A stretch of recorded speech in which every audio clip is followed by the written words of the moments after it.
निरा भीमा कारखान्यावरती 200 रुपयाचा दर त्यांनी शेतकऱ्यांसाठी जाहीर केला. त्यावेळेस एक राजकुमार मधी बसला आणि राजकुमाराच्या शेजारी 40 वर्ष ज्या माणसांनी आपल्या बापाला या महाराष्ट्राचं मंत्रिपद भोगेपर्यंत साथ दिली, आजही त्यांना साथ देतात. एका बाजूला चेअरमन बसतो, एका बाजूला माजी वाय चेअरमन बसतो, ज्यांची वय वर्ष 50, 60, 65 वर्ष वय आहेत, आणि हा कालचा राजकुमार मधी बसतो, जो चेअरमन नाही, जो वाय चेअरमन नाही, आणि तो उसाचा दर जाहीर करतो 200 रुपयाचा. किती कार्यकर्त्यांना सन्मानाची वागणूक. या वयामध्ये त्यांना अजित पवार सोडून गेले. या वयामध्ये खरं तर ज्या काकांच्या बोटाला धरून आपण चालायला शिकवलं, ज्या काकांनी आपल्याला राजकारणामध्ये एका वेगळ्या उंचीवरती नेऊन ठेवलं, 4 वेळा महाराष्ट्राचं उपमुख्यमंत्री केलं, अनेक वेळा अनेक मोठी मोठी पदं दिली, एवढं सगळं करून देखील त्यांना या वयामध्ये सोडून गेले, अशी एकंदरीत चर्चा किंवा सहानुभूती आहे की हा माणूस काकाचा होऊ शकत नाही किंवा घराचा होऊ शकत नाही, तो आपला काय होणार, अशी एकंदरीत सहानुभूतीची लाट होती. तरी ओसरताना दिसत आहे की कशी दिसत? सुरुवातीपासून बंगल्यामध्ये जन्मलेलं भरणेलं नाही. ज्यावेळेस लोकांना छपराची घरं नव्हती, राहायला घरं नव्हती, फिरवायला गाड्या नव्हत्या, त्यावेळेस भरणे कुटुंब 4 व्हीलरमध्ये फिरत होतं. एकंदरीत महाराष्ट्रभर पाहायला गेलं, ज्या ठिकाणच्या तुमच्या सीट ज्या आहेत आमदारकीच्या, त्या असं वाटत आहे की धोक्यात आहेत, अशा सीटच्या जागेवरती एक अपक्ष उभा राहिलेला दिसत आहे. बऱ्याच जागेवरती असं केलेलं आहे की एक अपक्ष उमेदवार नाराज गटातून घेतलेला आहे आणि तो उभा राहिलेला अपक्ष राहिला. ही नक्की महायुतीची खेळी आहे की काय आहे? काम करून, कष्ट करून 4 पैसे कार्यकर्त्यांनी उभा केले म्हणून पोटसूळ उठतो का? काम करायचं नाही, मग कार्यकर्त्यांनी काय करायचं? यांच्या सतरंजी उचलायच्या. निवडणूक आयोगाला एक प्रतिज्ञापत्र सादर केलं होतं. त्याच्यानुसार 2014 ते 2019 या काळामध्ये किंवा 2019 मध्ये दत्ता मुंबईंची संपत्ती जवळजवळ 200% वाढ झालेली आहे संपत्तीमध्ये. नक्की असं शेतीमध्ये दत्ता मुंबईंनी काय पिकवलं की त्याची संपत्ती 200% आसपास वाढली? अजित पवार यांच्यावरती मोदींनी एका सभेमध्ये सांगितलं की 70,000 कोटी रुपयांचा भ्रष्टाचार अजित पवारांनी केलेला आहे. आणि त्यानंतर काही दिवसानंतरच अजित पवार त्वरित लगेच भाजपला पाठिंबा दिला वगैरे, सरकार पडलं, महाविकास आघाडीचं, महायुतीचं सरकार स्थापन झालं.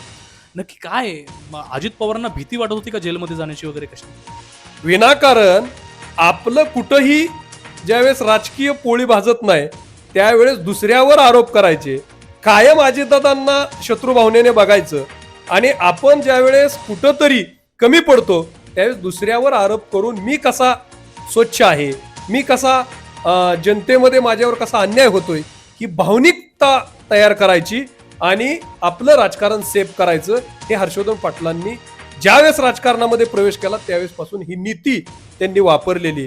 जर एवढा प्रामाणिकपणे काम करणारं नेतृत्व असेल तर मग त्यांनीच जाहीर सभेमध्ये सांगितलं की मी लोकसभेला सुप्रियाताईंना याच्या पाठीमागं प्रत्यक्ष सपोर्ट केला आणि यावेळेस अदृश्य सपोर्ट केला. सुंदर भरणे यांना असं नाही का वाटलं 10 वर्षामध्ये एखादी सहकारी संस्था काढावी, शेतकऱ्यांसाठी काहीतरी करावं नवीन? आपल्या इथल्या तालुक्यांचा, कार्यकर्त्यांचा ऊस बाहेरच्या तालुक्यामध्ये घालावं लागत आहे. इथं जर व्यवस्था तशी चालत नसेल सहकारी संस्थांची, तर आपण त्यांच्यासाठी एखादी सहकारी संस्था काढा. नमस्कार, मी तानाजी करचे, यार न्यूज मराठीमध्ये तुम्हा सर्वांचं पुन्हा एकदा स्वागत करतो. मित्रांनो, आज आपण एका अशा व्यक्तिमत्वाला भेटण्यासाठी आलेलो आहे किंवा त्यांची मुलाखत घेण्यासाठी आपल्या चॅनलसाठी आलेलो आहे, जे की राष्ट्रवादी काँग्रेस पार्टीचे NCPचे प्रदेश प्रवक्ते आहेत डॉक्टर शशिकांत तरंगे. यांच्यासोबत आज आपण गप्पा मारणार आहे. डॉक्टर साहेब, तुमचं आमच्या चॅनलमध्ये स्वागत. नमस्कार. नमस्कार. एकंदरीत डॉक्टर साहेब, पहिलाच प्रश्न असा आपण विचारतोय तुम्हाला आम्ही की आमच्या चॅनलकडून, की एकंदरीत महाराष्ट्रामध्ये एकंदरीत जर वातावरण पाहिलं ते राजकीय वातावरण कसं आहे? तुमच्या पक्षासाठी पोषक आहे की कसं काय? राष्ट्रवादी काँग्रेस पक्ष असेल किंवा महायुती असेल, या सर्वांसाठी सध्याचं महाराष्ट्रातलं वातावरण अतिशय पोषक आहे. लोकसभेच्या नंतर महाराष्ट्रामध्ये जे सरकारने जनसामान्यांसाठी ज्या योजना आणल्या, शेतकऱ्यांसाठी असेल, लाडकी बहीण योजना असेल, लेक लाडकी योजना असेल, विद्यार्थ्यांसाठी असेल, अशा अनेक योजना महाराष्ट्र सरकारने जनतेसाठी उपलब्ध करून दिल्या. आणि नुसत्या कागदावरती त्या योजना राहिल्या नाहीत, तर प्रत्यक्ष शेतकऱ्यांचे वीज बिल माफ झाले. लाडक्या बहीण योजनेतील 7,500 रुपयांचा निधी माझ्या बहिणीच्या खात्यांवरती उपलब्ध झाला. त्यामुळं महाराष्ट्रातील वातावरण हे अत्यंत महायुतीसाठी पोषक झालेलं आहे. महायुतीसाठी पोषक वातावरण असं तुम्ही सांगितलं, परंतु एकंदरीत आता लोकसभेचा निकाल पाहिला पाठीमागचा, तर लोकसभेच्या निकालामध्ये तुम्हाला मोठा झटका बसलेला आहे. एकंदरीत जर वातावरण पोषक होतं तर हा झटका काय समजायचं? नक्की काय अल्टिमेट आहे तुमच्यासाठी की काय? लोकसभेला महाविकास आघाडी करून जनतेमध्ये प्रचंड गैरसमज पसरवण्याचं काम झालं. संविधान बदलणार, संविधान बदलणार अशा पद्धतीचं वातावरण तयार केलं. मुस्लिम समाजामध्ये भयभीत करण्याचा प्रयत्न केला. अशा पद्धतीनं मतासाठी समाजामध्ये ध्रुवीकरण करण्याचा प्रयत्न महाविकास आघाडीने केला आणि त्याचा निश्चितपणे फटका हा महायुतीला बसला. परंतु या देशामधलं कोणतंही संविधान कोणीही बदलू शकत नाही. चंद्र सूर्य असेपर्यंत डॉक्टर बाबासाहेब आंबेडकरांच्या संविधानाला हात लावण्याची ताकद या देशामध्ये कोणाची नाही, हे सर्वांना माहीत असताना देखील फक्त भोळ्या बाबड्या जनतेमध्ये गैरसमज पसरवून त्यांनी चुकीचा मेसेज पसरवला आणि त्याचा राजकीय फायदा त्या महाविकास आघाडीला झाला. परंतु आता लोकांना ते सर्व समजलेलं आहे की किती लबाड पद्धतीनं महाविकास आघाडीच्या नेत्यांनी आपल्यामध्ये संभ्रम केला आणि वस्तुस्थिती आज त्यांच्या समोर असल्यामुळं आज महायुतीला राज्यामध्ये विजयापासून कोणीही रोखू शकत नाही. एकंदरीत तुम्ही सांगितलं की संविधान बदलायचं जे फेक नेरेटिव्ह आहे ते महाराष्ट्रामध्ये पसरवलं गेलं असं तुम्ही सांगितलं.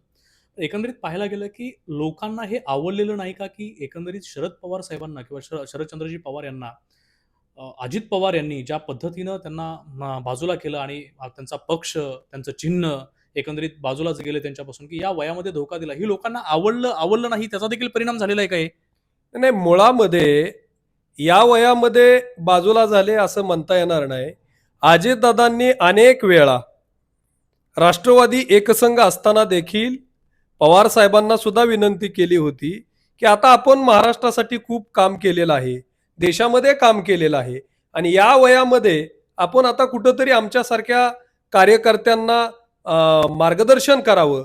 जिथं कुठं आमचं चुकत असेल तिथं आम्हाला कान धरून सुधारण्याची संधी द्यावी आणि आपण जे काम केलं त्या कामाच्या अनुभवावरती आम्हाला सुद्धा या महाराष्ट्रामध्ये काम करण्याची संधी आपण उपलब्ध करून द्यावी आणि आपण आमचे मार्गदर्शक म्हणून, आमचा आशीर्वाद म्हणून आमच्या पाठीमागं भक्कम उभा राहावं, अशी पवार साहेबांकडे अजितदादांनीच नव्हे तर संपूर्ण राष्ट्रवादीने मागणी केली होती. आणि त्याच वेळेस पवार साहेबांनी राजीनामा दिला राष्ट्रवादीच्या अध्यक्षपदाचा आणि अध्यक्षपदाचा राजीनामा दिल्यानंतर पुन्हा कशा घडामोडी घडल्या हे महाराष्ट्राने पाहिलेलं आहे. मग तुम्हाला बाजूलाच व्हायचं नव्हतं तर अजितदादांना अनेक वेळा तोंडावरती का पाडलं तुम्ही? अजितदादा हे संवेदनशील लोकांच्या मध्ये जाऊन काम करणारा नेता आहे. प्रचंड आस्था असणारा कार्यकर्ता म्हणून महाराष्ट्र अजितदादांकडे बघतो आणि अजितदादा हे कधीही कोणाच्या पाठीमध्ये वार करणारं नेतृत्व नाही. जे करतील ते समोरासमोर करतील अशा पद्धतीची भूमिका महाराष्ट्रात अजितदादांनी कायम घेतली. तुम्ही आता अजितदादांचा आपण विषयावरती आलो की अजितदादा कधीही वार करत नाहीत, हे करत मग ते आता जे लोकसभेला अजितदादांच्या पत्नी उभा होत्या सुनित्राताई, आणि त्या लोकसभेला प्रचंड मतांनी त्यांचा पराभव झाला सुप्रियाताई यांच्याकडून. परंतु त्यामध्ये असा एक इंदापूर तालुक्यामध्ये अशी एक चर्चा आहे की हर्षवर्धन पाटलांनी त्यावेळेस महायुतीचं काम केलेलं होतं आणि महायुतीकडून हर्षवर्धन पाटलांना शब्द देण्यात आलेला होता की तुम्हाला इंदापूरची जागा सोडण्यात आलेली होती.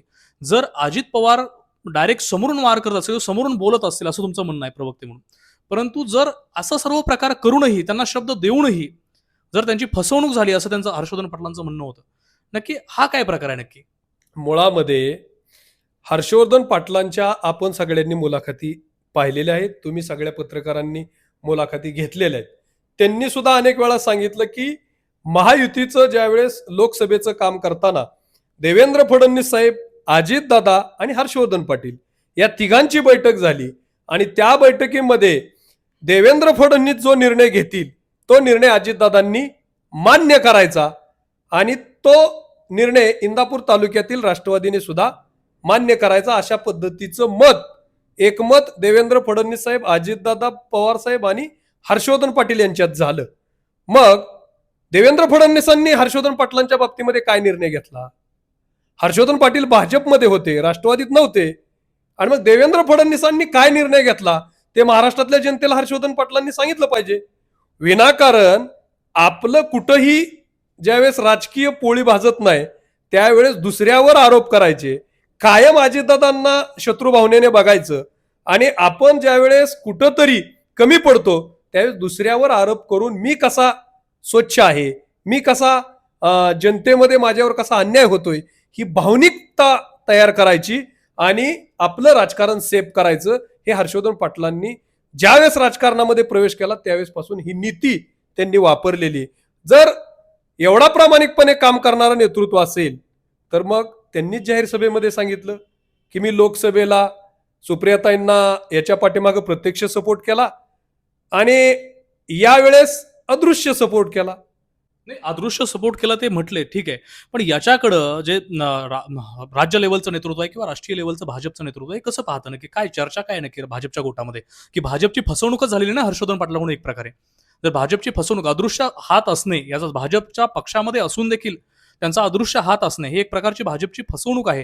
तर एकंदरीत भाजप पक्षामध्ये काय चर्चा आहे हर्षवर्धन पाटलांविषयी? निश्चितपणे ज्यावेळेस लोकसभेच्या निवडणुका लागल्या त्यावेळेस संपूर्ण देशामध्ये नरेंद्र मोदींना तिसऱ्यांदा पंतप्रधान करायचं, यासाठी महायुतीच्या प्रत्येक खासदाराला मतदान आम्ही सगळेजण मागत होतो. आम्ही राष्ट्रवादी हे महायुतीचा घटक आहे, आम्ही घड्याळ चिन्हावर उभा होतो, परंतु आमचा आलेला खासदार हा नरेंद्र मोदींना पंतप्रधान करण्यासाठी पाठिंबा देणार होता आणि म्हणून हर्षवर्धन पाटील त्यावेळेस भाजपमध्ये होते. ज्यावेळेस आमचा इथला खासदार निवडून येतो त्यावेळेस पंतप्रधान नरेंद्र मोदींनाच आमचा खासदार सपोर्ट करणार होता. परंतु भारतीय जनता पार्टीमध्ये असताना सुद्धा आपल्या पक्षातला नेता पंतप्रधान होऊ अगर न होऊ, परंतु माझं राजकारण शिजलं पाहिजे या भूमिकेत त्यांनी काम केलं आणि म्हणून जे पेरतं तेच उगवत असतं आणि त्याचा प्रत्यय त्यांना प्रत्येक वेळेस येतोय. तुम्ही म्हणता जे पेरतं ते उगवतं, पण एकंदरीत सुप्रियाताई असेल किंवा एकंदरीत जे शरद पवार गटाचे जे नाही, शरद पवार पक्षाकडून, तुतारीकडून असे आरोप केले जातात तुमच्यावरती, खोकेबाज सरकार आहे, खोकेबाज आमदार आहेत, पळून जाणारे किंवा त्यांच्याकडे जाणारे. एकंदरीत कसं बघता याच्याकडे सगळ्याकडे? नाही, बघा, राजकारणामध्ये आरोप प्रत्यारोप हे होत राहतात. आज या महाराष्ट्रामध्ये अजितदादा असतील, एकनाथ शिंदे साहेब असतील, भारतीय जनता पार्टी असेल, या तिघांनी एकत्रित मिळून सरकार स्थापन केलं आणि महाराष्ट्रामध्ये करोडो रुपयाचा निधी जनतेसाठी विकासासाठी उपलब्ध करून दिला. आज हे तिघजण एकत्र आले म्हणून शेतकऱ्यांचं वीज बिल माफ झालं. आज हे तिघजण एकत्र होते म्हणून लाडकी बहीण योजना आली. आज हे तिघजण एकत्र होते, आज महाराष्ट्रामध्ये यापूर्वीचे मुख्यमंत्री होते त्यांनी जो मुख्यमंत्री सहाय्यता निधी दिला आणि एकनाथ शिंदे साहेबांच्या माध्यमातून महाराष्ट्रातल्या करोडो लोकांना जे अर्थसहाय्य आरोग्यासाठी उपलब्ध करून द्यायला पाहिजे होतं ते किती अर्थसहाय्य उपलब्ध करून झालं याची तुलना कोणत्याच मुख्यमंत्र्याबरोबर होऊ शकत नाही. मग हे काम कोणासाठी उपलब्ध झालं? जनतेसाठीच उपलब्ध झालं. यांचं कसं आहे, चांगलं झालं तर आमच्यामुळं आणि थोडंफार काय झालं की विरोधकांमुळं.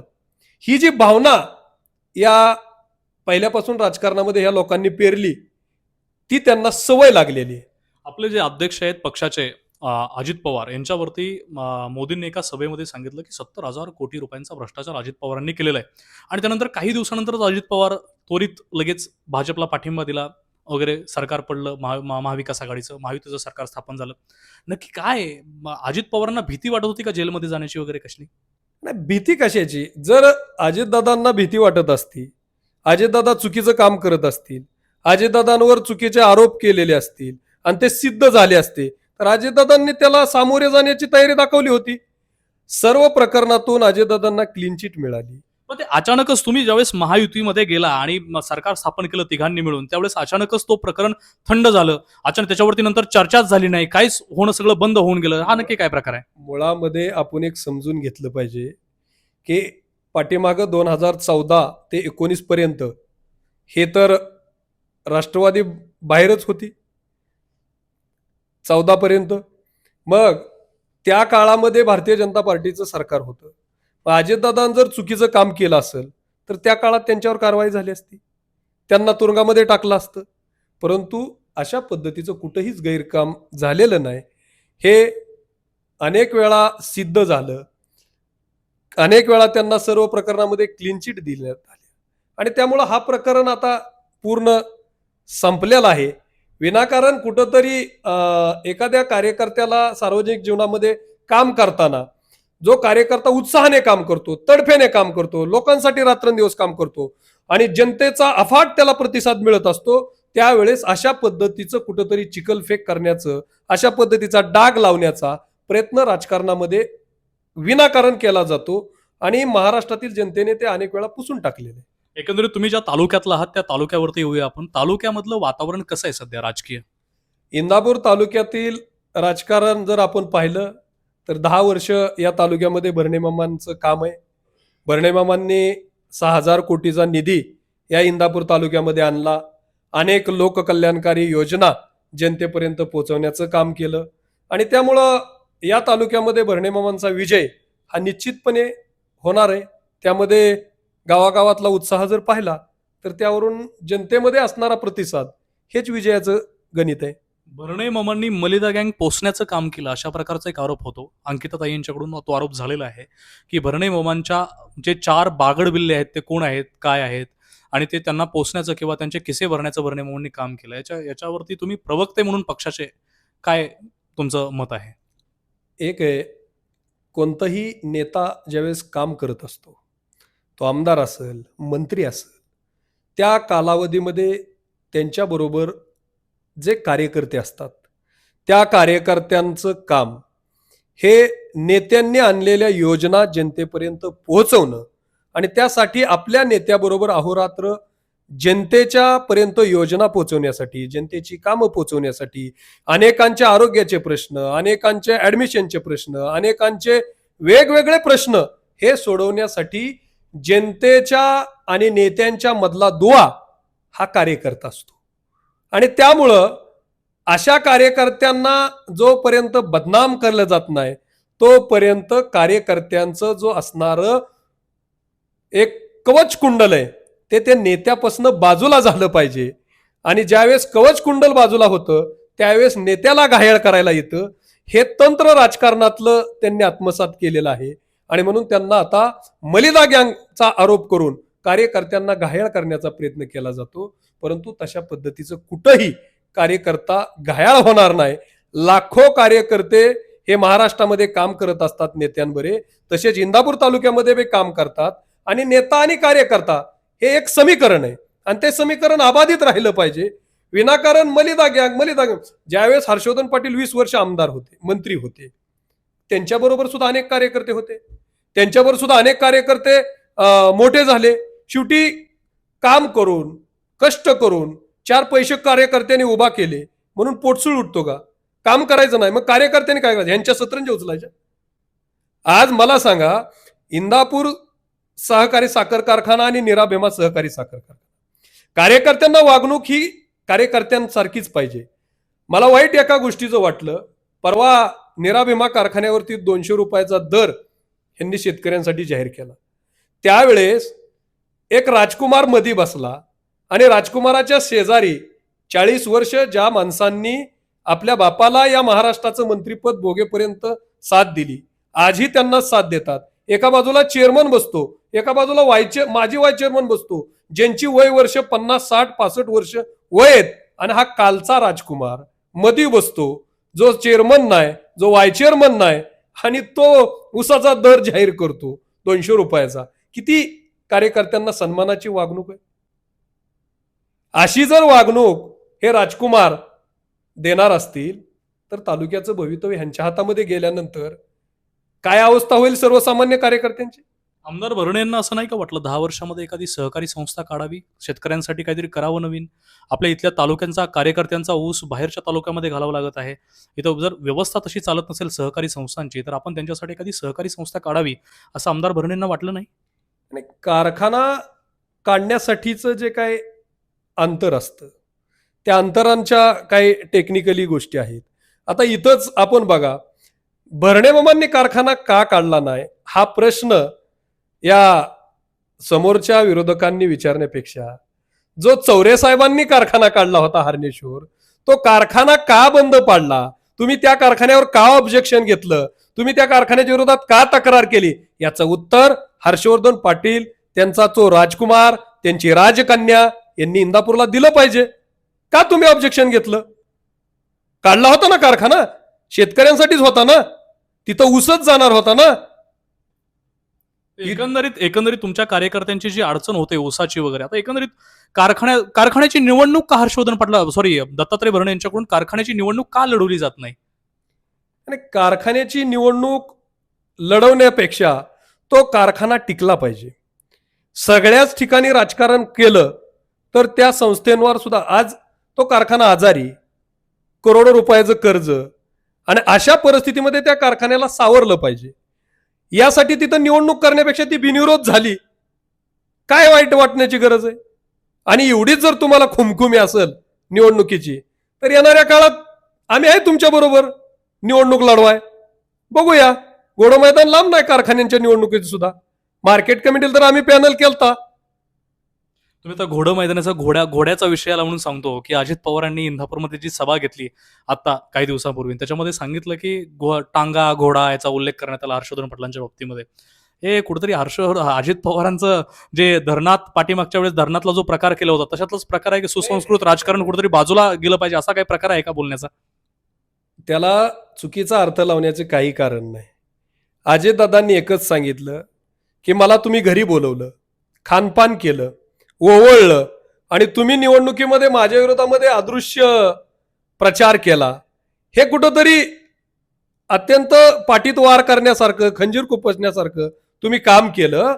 आणि म्हणून 23 तारखेला 20 तारखेला जे मतदान आहे त्या मतदानामध्ये घोडा टांगा पलटी होणार आहे, आणि त्यावेळेस जे काय चित्र आहे ते जनतेसमोर येईल, असं अजितदादांनी तिथं वक्तव्य केलं.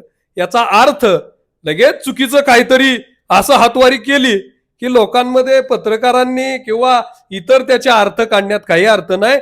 घोडा आणि टांगा दोन्ही फरार होणार आहे हे 20 तारखेच्या नंतर, हे अजितदादांनी तिथं जाहीर केलं. पुढचा प्रश्न माझा असा आहे की तुमच्या पक्षाचे इंदापूर तालुक्याचे उमेदवार दत्तात्रय भरणे हे नक्की कोणता व्यवसाय करतात? दत्तामामा भरणे हे खानदानी शेतकरी आहेत. जातिवंत शेतकरी जो असतो ते इंदापूर तालुक्याला भरणे कुटुंबियाच्या माध्यमातून माहीत आहे. आणि त्यामुळं ऊसाची शेती, द्राक्षाची शेती हे त्यांचा खूप मोठा, सगळ्यात मोठा आपल्या या, मला वाटतं पुणे जिल्हा असेल, सोलापूर जिल्हा असेल, या सगळ्या जिल्ह्यांमध्ये दत्तामामा भरणे हा सगळ्यात मोठा शेतकरी आहे. सगळ्यात मोठा शेतकरी असा तुमचा उल्लेख झाला. मला असं सांगा, माझा पुढचा प्रश्न असा आहे, तुम्ही म्हटलं की दत्तामामा भरणे शेती करतात किंवा तालुक्यातलं जिल्ह्यातलं सगळ्यात मोठा शेतकरी असं तुम्ही सांगितलं. दत्तामामा भरणे यांनी निवडणूक आयोगाला एक प्रतिज्ञापत्र सादर केलं होतं. त्याच्यानुसार 2014 ते 2019 या काळामध्ये किंवा 2019 मध्ये दत्तामामा यांची संपत्ती जवळजवळ 200% वाढ झालेली आहे संपत्तीमध्ये. नक्की असं शेतीमध्ये दत्तामामांनी काय पिकवलं की त्याची संपत्ती 200% आसपास वाढली? आपण बघा, पाठीमागच्या 5-10 वर्षामध्ये ऊसाचे दर काय होते? 2000, 2200, 1800, 1500 पर्यंत ऊसाचे दर होते. आता ऊसाचे दर काय आहेत? 3000, 2700 रुपये. नाही बरं, हे आज तुम्ही ऊसाचे दर सांगता ते बरोबर आहे, पण तालुक्यातले सगळेच शेतकरी ऊस ऊस पिकवतात. पण त्यांचे नाही त्यांच्या उत्पन्नात 200% वाढ होणं शक्य नाही सर. त्यांच्या पण उत्पन्नामध्ये वाढ झालेली आहे. आणि सगळ्याच शेतकऱ्यांनी जर आपल्या शेतीच्या व्यवसायाला जोडून इतर व्यवसाय उभे केले, त्यात गैर काय? जर भरणे मामांनी शेतीच्या व्यवसायाबरोबर आपली ज्यावेळेस मुलं आपल्या हाताखाली येत असतात, आपले पुतणे आपल्या हाताखाली येत असतात, त्या प्रत्येकाला शेतीच्या बरोबर जर इतर काय व्यवसाय जोडून दिले आणि त्यातून त्यांचं उत्पादन वाढलं, वाईट वाटायची काय कारण आहे कोणाला एवढी याच्यामध्ये? शेवटी कष्ट करून पण पैसे कमवायचे नाहीत का? मोठंच व्हायचं नाही, सगळ्यांनी चादर टाकूनच बसायचं म्हणजे चांगल्या पद्धतीचं. तसं बसलं तरी लोक म्हणणार तुम्ही काय केलं? तुम्ही तुमच्या कुटुंबाला सुद्धा डेव्हलप करू शकला नाही, तुम्ही तालुका काय डेव्हलप करणार? म्हणजे प्रामाणिकपणे व्यवसाय करणं हा जर गुन्हा असेल तर तो माझ्यासारखा कार्यकर्ता सुद्धा वारंवार करेल. ठीक आहे सर, माझा पुढचा प्रश्न असा आहे की एकंदरीत तालुक्यामध्ये एक चर्चा चालू आहे की दत्तामामा भरणे यांनी लँड क्रुझर गाडी एका कॉन्ट्रॅक्टर कडून गिफ्ट घेतलेली आहे आणि त्याच्या बदल्यात त्यांना कामं दिली. नक्की हा काय प्रकार आहे? की चर्चा जी होते किंवा ज्यांचं घर बंगला जो आहे तो बंगला देखील एक कॉन्ट्रॅक्टर एका कामाच्या बदल्यामध्ये बांधून देत आहे अशी चर्चा आहे. याच्याकडे कसं बघता पक्ष म्हणून, पक्षाचा प्रवक्ता म्हणून? आरोप प्रत्यारोप हे होत राहणार. ज्यांना कोणाला कावीळ झाली त्यांना सगळं पिवळंच दिसणार. उद्या भरणे मामांनी शर्ट जरी एखादा चांगला घातला भरणे मामाने एखादी चप्पल चांगली घातली, भरणे मामाने एखादं हातामध्ये अंगठी घातली, तरी देखील हे लोक म्हणणार कोणीतरी गिफ्टच दिलंय, कॉन्ट्रॅक्टरनेच दिलंय. अरे भरणे मामा हे खानदानी शेतकरी आहेत. ज्या वेळेस या तालुक्यामध्ये जेवढी काय मातब्बर घराणी होती, त्या घराण्यांच्या तोडीस-तोड ते घराणं होतं. सुरुवातीपासून बंगल्यामध्ये जन्मलेलं भरणे मामा आहेत.